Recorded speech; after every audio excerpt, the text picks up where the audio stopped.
ഏറെ ഞെട്ടലോടെ നമുക്കല്ല, പാകിസ്ഥാനിലെ ഇമ്രാൻ സ്നേഹികൾ ഏറെ ഞെട്ടലോടെ കേട്ട ഒരു വാർത്തയാണ് ഇമ്രാൻഖാൻ കൊല്ലപ്പെട്ടു, ഇമ്രാൻഖാനെ കൊന്നു എന്നുള്ളത്.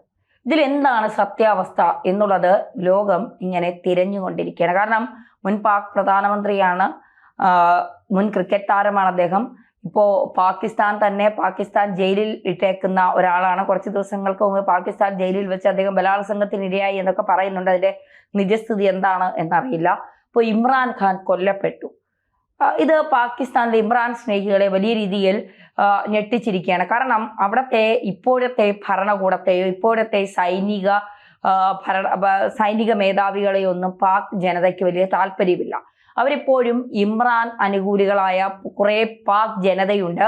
സൈന്യത്തിൽ തന്നെ ഇമ്രാൻ അനുകൂലികളായ കുറെ സേനാ വിഭാഗങ്ങളും കുറെ സൈനികരുമുണ്ട്. പാക് ഭരണകൂടത്തിൽ തന്നെ കുറെ ഇമ്രാൻ സ്നേഹികളായ നേതാക്കന്മാരുമുണ്ട്. അപ്പോൾ പാകിസ്ഥാനിൽ കുറെ ആളുകൾ, ഒരു വിഭാഗത്തിൽ കൂടുതൽ കുറെ ആളുകൾ ഇമ്രാൻഖാൻ അനുകൂലികളാണ്. ഇമ്രാൻഖാൻ തന്നെ വീണ്ടും പ്രധാനമന്ത്രിയാകണം എന്നൊക്കെ ആഗ്രഹിക്കുന്നവരാണ് പാകിസ്ഥാനിലെ കുറെ ആളുകൾ എന്ന് പറയുന്നത്. അപ്പോൾ അവർ ഈ വാർത്ത ഞെട്ടലോടെയാണ് കേട്ടത്. മാത്രമല്ല ഒരു ചിത്രവും പ്രചരിക്കുന്നുണ്ട്. അദ്ദേഹത്തിന്റെ നെറ്റിയിൽ വെടിയുണ്ടാവുണ്ട്, ഇദ്ദേഹം ഇങ്ങനെ കിടക്കുന്ന, മരിച്ചതുപോലെ കിടക്കുന്ന ഒരു ചിത്രമൊക്കെ പ്രചരിക്കുന്നുണ്ട്. അപ്പോൾ പാക് ജനത വളരെ സങ്കടത്തിലാണ്. കാരണം അവർക്ക് പ്രതീക്ഷ ഉണ്ടായിരുന്നു എപ്പോഴെങ്കിലും ജയിലിൽ നിന്ന് ഇമ്രാൻഖാൻ തിരിച്ചു വന്ന് ഭരണം കയ്യേറും, തങ്ങൾക്ക് അതോടുകൂടി തങ്ങളുടെ ഈ അവസ്ഥയിലൊക്കെ ഒരു മാറ്റം വരും എന്നൊക്കെയുള്ളത്.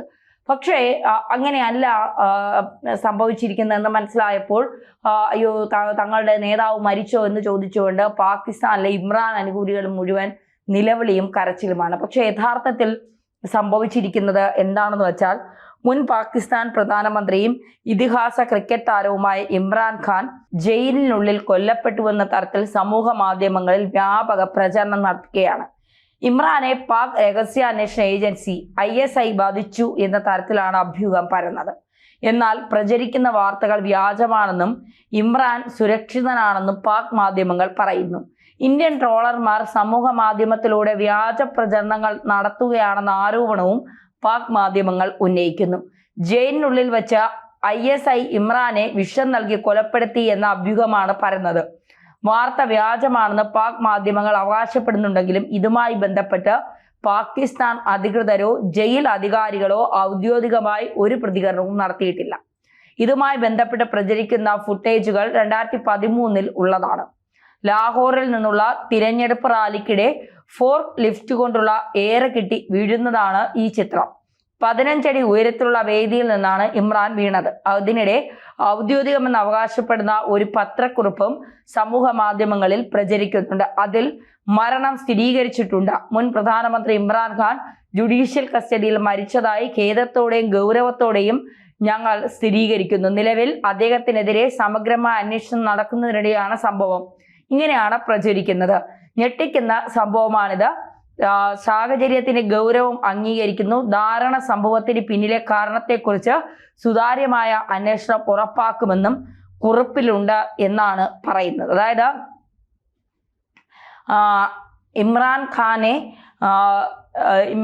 മരിച്ചു, ISI ജയിലിൽ വെച്ച ഇമ്രാൻഖാന് വിഷം നൽകി അദ്ദേഹത്തെ കൊലപ്പെടുത്തി എന്നുള്ള വ്യാജ വാർത്തകളാണ് പ്രചരിപ്പിക്കുന്നത് എന്നാണ് പാക് മാധ്യമങ്ങൾ പറയുന്നത്. പക്ഷേ ഇതുമായി ബന്ധപ്പെട്ട ഇത് ശരിയല്ല എന്ന് പാക് മാധ്യമങ്ങൾ പറയുന്നതല്ലാതെ പാക് ഭരണകൂടം ഇതുമായി ബന്ധപ്പെട്ടുള്ള ഒരു ഔദ്യോഗിക വിശദീകരണം ഇതുവരെ നൽകിയിട്ടില്ല.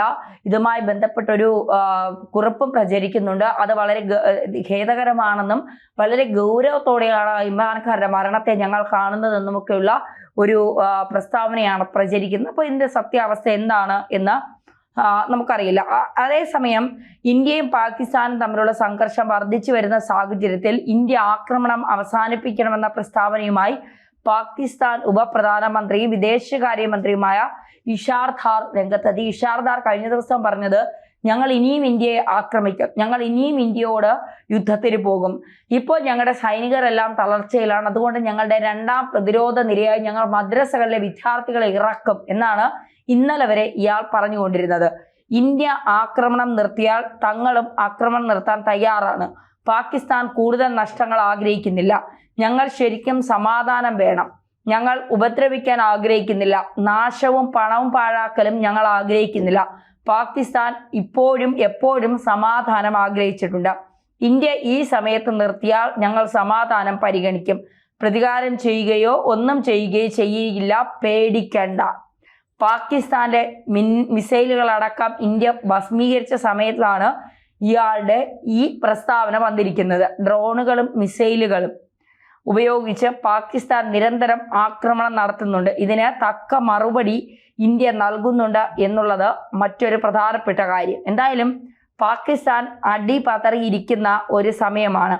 ഇന്ത്യയുടെ മുന്നിൽ നിവർന്നു നിൽക്കാനാകുന്നില്ല എന്നുള്ളതാണ്. ഇന്ത്യയും പാകിസ്ഥാനും വെടിനിർത്തൽ ധാരണയിൽ എത്തിയിരിക്കുകയാണ്. ഇന്ത്യയുടെ പ്രത്യാക്രമണം കടുത്തതോടെ നിലതെറ്റിയ പാകിസ്ഥാൻ വെടിനിർത്തൽ ധാരണയ്ക്ക് അഭ്യർത്ഥിക്കുകയായിരുന്നു.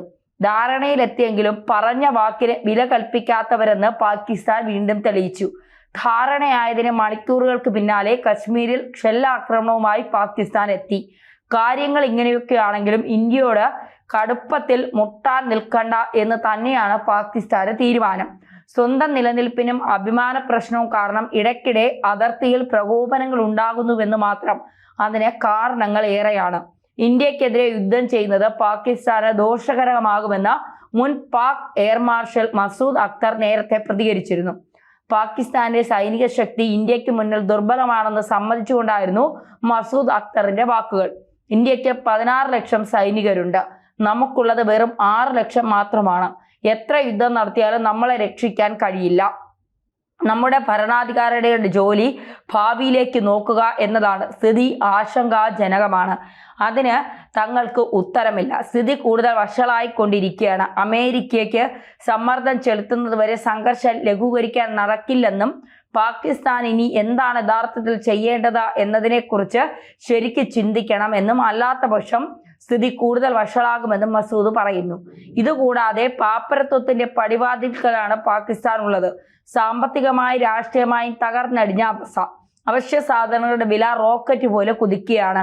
ദാരിദ്ര്യത്തിന്റെ പടുകുഴിയിലാണ് ജനം. ഇതിനൊപ്പം ബലൂചിസ്ഥാനിലെ ആഭ്യന്തര കലഹവും സിന്ധു നദീജല ഉടമ്പടിയുടെ താൽക്കാലിക റദ്ദാക്കൽ, പാക് സ്റ്റോക്ക് എക്സ്ചേഞ്ചിലെ തകർച്ച, രൂക്ഷമായ തൊഴിലില്ലായ്മ, വർഷങ്ങളായി തുടരുന്ന സാമ്പത്തിക സമ്മർദ്ദങ്ങൾ, രാഷ്ട്രീയ അസ്ഥിരത, ഒപ്പം അടിക്കടിയുള്ള പ്രകൃതി ദുരന്തങ്ങളും എല്ലാം കൊണ്ട് ആകെ ബുദ്ധിമുട്ടിലായ അവസ്ഥയിലാണ് പാകിസ്ഥാൻ. രാജ്യത്തെ ചായ ഉപയോഗം കൂടിയതിനാൽ ചായപ്പൊടി ഇറക്കുമതി ചെയ്യാൻ വായ്പ എടുക്കേണ്ട സ്ഥിതിയിലേക്ക് എത്തി. ചായയുടെ ഉപഭോഗം കുറയ്ക്കാൻ ആസൂത്രണ മന്ത്രി അഹ്സൻ ഇക്ബാൽ പാകിസ്ഥാനികളോട് അഭ്യർത്ഥിക്കേണ്ട അവസ്ഥ വന്നതും നാം അറിഞ്ഞതാണ്. ഓരോ ദിവസവും സംഘർഷം നടത്തണമെങ്കിൽ പോലും കോടികളാണ് ചിലവാക്കേണ്ടത്. ഈ ഒരു അവസ്ഥയിൽ പാകിസ്ഥാന് അത് ക്ഷീണം തന്നെയാണ് എന്ന് പാകിസ്ഥാൻ തുറന്ന് സമ്മതിക്കുകയാണ്.